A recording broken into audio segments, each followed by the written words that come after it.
सोयाबीनसाठी बीज प्रक्रिया काय करायची? खोडकिड्यापासून 25 दिवसात संरक्षण मिळण्यासाठी सोयाबीनला अडचणी काय काय आहे? खोडकिडा येतो, चक्री भुंगा येतो, कटवर्म राहू शकते. या सगळ्यासाठी रिहांश काम करेल. कारण खोडकिडा आणि चक्रभुंगा हा तिसरं पान आल्यानंतर जवळपास पेरणी झाल्यानंतर 15 दिवसाच्या दरम्यान पानात अंडे घालतो. तर याचं संरक्षण जे आहे हे तुम्हाला 25 दिवसापर्यंत आरामशीर राहते. म्हणजे पहिली पिढी जी आहे. आणि यावर्षी तुम्ही अवश्य बीज प्रक्रिया करा. रिहांश तर तुम्हाला बीज प्रक्रिया करावंच लागेल. याचं कारण यावर्षीचा जो पावसाचा अंदाज आहे, 2 पावसांमध्ये गॅप आहे. समजा चुकून पेरणी झाल्यानंतर पावसात थोडासा खंड पडला तर रिहांश बीज प्रक्रिया केल्यामुळं तुम्हाला जो खंड पडल्यामुळं खोडकिडा आणि चक्रभुंग्याचा प्रादुर्भाव खूप वाढतो, प्रचंड वाढतो. ज्या वर्षी पाऊस पडला, पेरणी झाली आणि नंतर जर थोडासा गॅप पडला तर चक्रभुंगा आणि खोडकिडा खूप वाढतो. तर यावर्षी जरा थोडे पावसाचे गॅप सांगितलेले आहेत, त्यामुळं आपण रिस्क घ्यायची नाही. दुसरी गोष्ट, जर आपण रिहांशची बीज प्रक्रिया केलेली असेल तर तुमचं विगर म्हणजे कोंबाची शक्ती सुद्धा एकदम दमदार कोंब दिसतो, त्याचे मुळं सुद्धा सशक्त होतात. त्यामुळं रिहांशची बीज प्रक्रिया अवश्य करा. याच्यामुळं तुमचा खोडकिडा, चक्रभुंगा, तुमचा कटवर्म याच्यापासून सुरुवातीचे मावा तुडतुडे याच्यापासून संरक्षण होईल. आणि जमिनीतले बुरशी, चारकोल रॉट, क्लोरेशियम रॉट याच्यापासून संरक्षण मिळण्यासाठी तुम्ही आपलं जोरमेट म्हणजे एक बुरशीनाशक जोरमेट आणि एक कीटकनाशक याची बीज प्रक्रिया तुम्ही करू शकता. यासाठी आता हे बघा, हे तुम्हाला जे दाखवलं होतं, मी सांगितलं ना, जोरमेट लावलेलं न लावलेलं.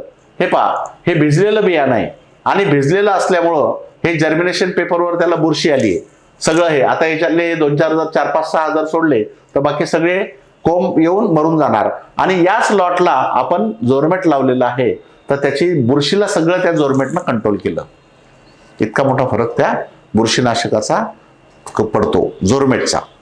अनेक बाजारात बुरशीनाशक आहे, पण जोरमेटचा एवढा मोठा फरक तुम्हाला पडतो आणि वाढ सुद्धा सुधारतो.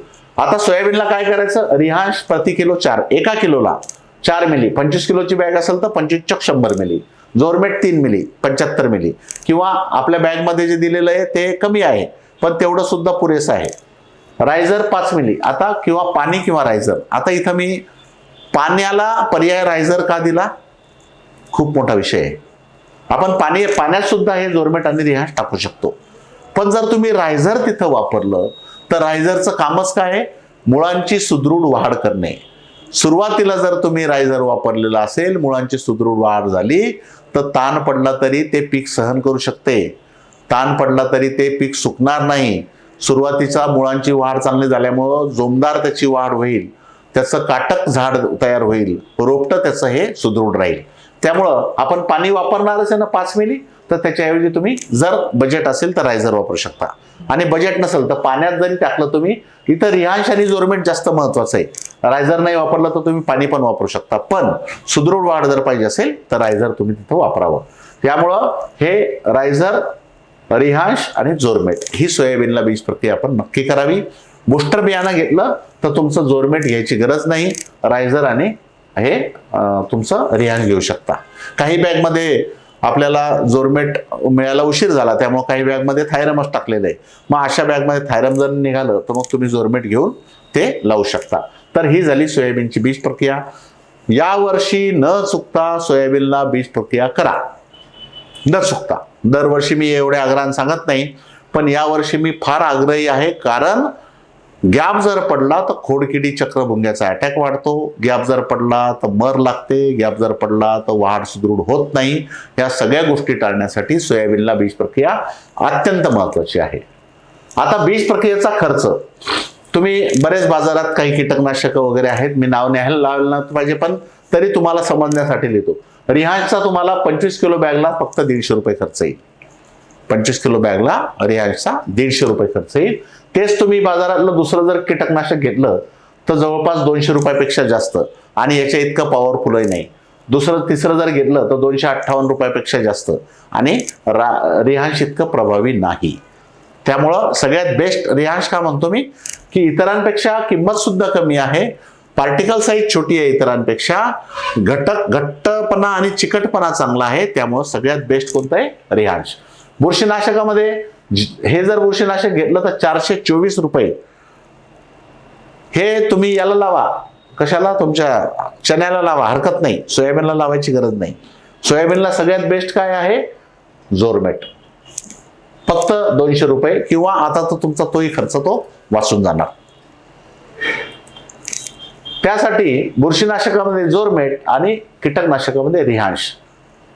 संजीवक जर घ्यायचं असेल तुम्हाला तर रायझर 60 रुपये एका बॅगला खर्च येईल, पण त्याच्यामुळं मुळांची सुदृढ आणि निकोप वाढ व्हायला खूप चांगला फायदा होईल. असं 25 किलोला रिहांश 150 रुपये, रायझर 60 रुपये. बीज प्रक्रिया कशी करायची, हाताने जर बीज प्रक्रिया करायची असेल तर व्हिडिओ करा. या पद्धतीनं तुम्ही आपल्या ताडपत्री म्हणा, किंवा आपण खताच्या पोत्याचं हे करतो, याच्यामध्ये त्याच्यावर बियाणं घेऊन, हे आता छोट्याशा प्रमाणात दाखवलंय. आपलं कीटकनाशक मोजून घ्या आणि ते मोजून घेतल्यानंतर त्यात पाणी टाका. एका बॅगला साधारणतः 1 ग्लास किंवा 1.5 ग्लास पाणी पुरेसं आहे. बाकी कीटकनाशक बुरशीनाशक त्यात टाका, त्याला चांगला हलवून घ्या. या पद्धतीनं सगळीकडे सारख्या प्रमाणात टाका आणि त्याला असं चोळून घ्या. शक्यतोवर सगळ्या बियाण्याला लागेल. आणि नंतर या पद्धतीनं तुम्ही त्याला तुमच्या थप्पड जे असतं, खताच्या पोत्याचं थप्पड, त्याच्यामध्ये मिक्स करा. जास्तीत जास्त प्रमाणात सगळीकडे लागलं पाहिजे याची काळजी घ्या, आणि झालं, तुमची बीज प्रक्रिया पूर्ण झाली.